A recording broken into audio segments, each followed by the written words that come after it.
sasabihin namin na bumaba na si Marcos dahil hindi na po siya fit na magiging leader ng ating bansa. Hindi na po siya. Siya na po ay magdidesisyon na parang wala nang pag-alam kung anong nangyari. Ang sinabi ni Amy Marcos ay totoo. Siya ang nagbigay ng kasagutan sa mga sinabi ni Maharlika, sa mga sinabi ni Cathy Binag. Ayun na, si Amy Marcos lahat ang nagbunyag noon.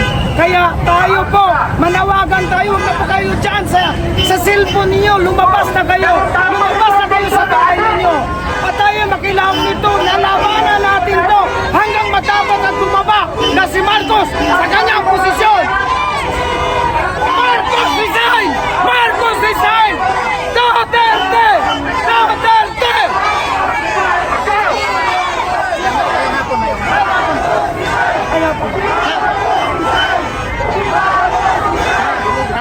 Sa aming grupo niyo, sabi niyo Agusan del Sur!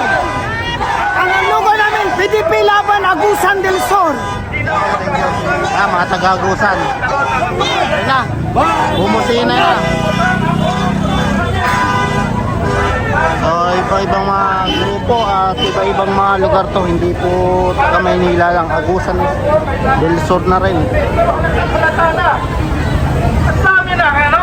Ang dami na! Pruweba? Impeach nyo ba? Wala na yung business! Ibaba na! Ikulong na! Kulong na yan! Mga pulis, AFP, pakikulong! Ang drug addict na presidente! Ha?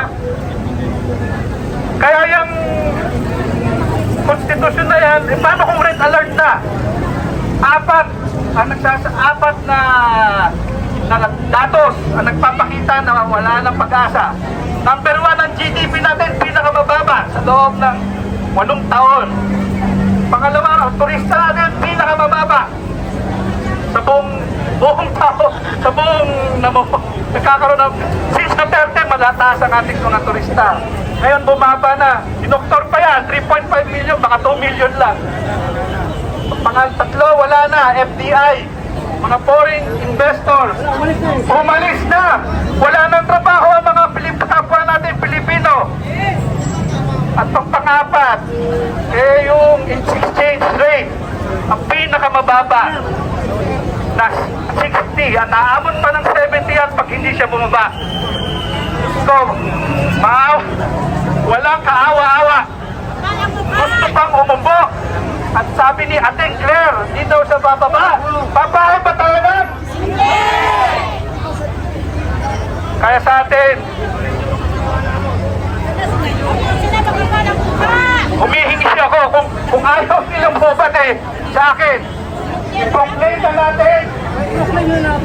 Sara, ang presidente ngayon dyan. Sara, presidente. Dahil wala na makikinig sa mga Marcos. Duterte na dapat ang presidente ngayon. Duterte! Duterte!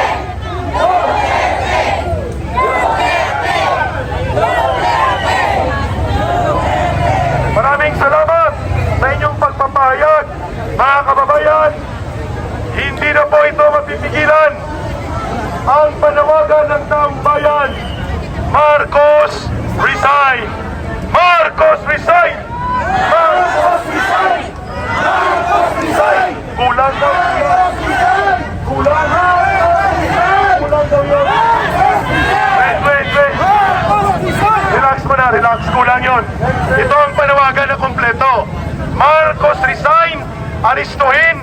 Ikulong sa selda 13. Go! Marcos resign!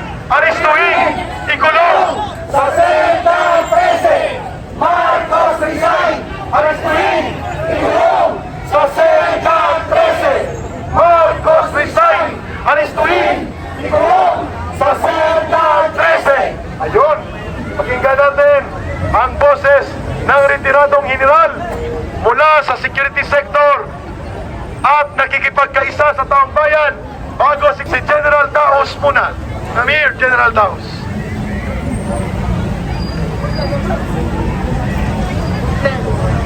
Nagpahinga lang ako konti.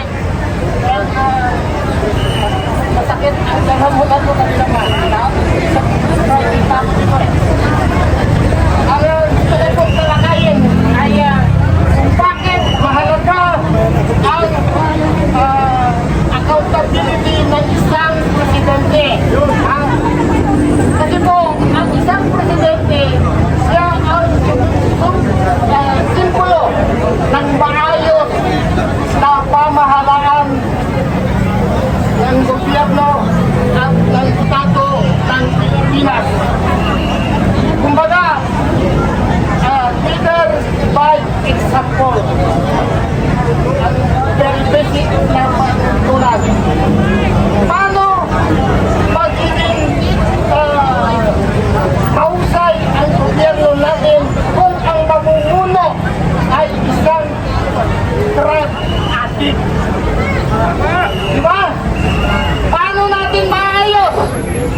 kapatid, kahit nanay o tatay, how much more kung sa hindi niya ngayon,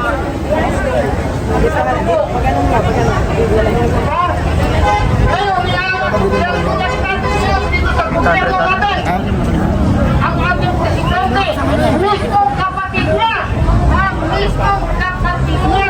may physics, may personal knowledge, sa attitude, sa behavior ng kanyang kapatid na matagal na niyang kasama magmula nung mali pa siya dahil mas matanda si Amy na isang drug addict. Bayad ba kayo na ang isa nating presidente na namamahala ng gobyerno ay isang drug addict? O saan papunta ang ating gobyerno? Kita nyo, nagkawindang-windang. Anong nangyari? Kuragot doon, kuragot dito. Marami anong resulta niyan? Marami ang namatay dahil sa blood control project, mga cost.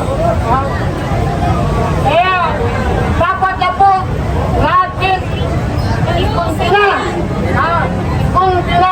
na dapat na siyang mag-resign. Sabi nga ni Amy Marcos na kapatid niya, wala na siyang gustong kaisipan, wala nang kredibilidad na mamuno bilang presidente. Umuwi na tayo, sabi ka nga niya. Hindi na dinirensyan, resign ka na at ibigay mo na sa dapat na mamuno. Kaya, umuwi namin tayo mga na may masinong pag-iisip, hindi yung sinusuporta sa kanya, na may parehas ng personal interest ng mga magnanakaw. Hindi magnanakaw, abiglan. Dapat silang mag-resign. Sigaw natin! Marcos resign! Marcos resign! Marcos resign! Marcos resign! Marcos resign! Marcos resign! Marcos resign! Maraming salamat, General Laos.